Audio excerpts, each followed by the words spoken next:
د کورنیو چارو وزارت د نشهیي توکو پر وړاندې د مبارزې معاینیت د کشف تخنیکي تدقیق ریاست منصوبینو لخوا د یو لړ پلټونکو عملیاتو په لړ کې یو کس له 40 ټنه کیمیاوي موادو سره چې د نشهیي توکو په جوړولو کې استعمالیږي نیول شوی دی. په اړه یې د کشف تخنیکي تدقیق رئیس ملا محمد عبدالله داسې وایي: بسم الله الرحمن الرحیم.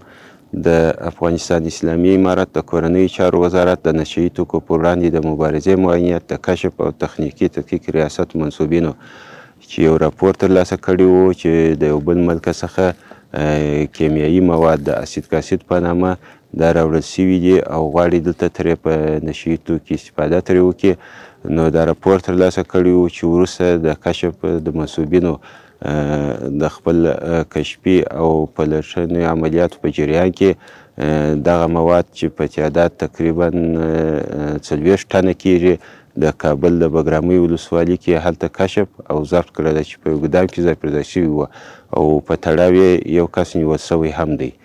او قضیه بیا انشاءالله د اسلامي امارت محکمې ته وسپارل شي.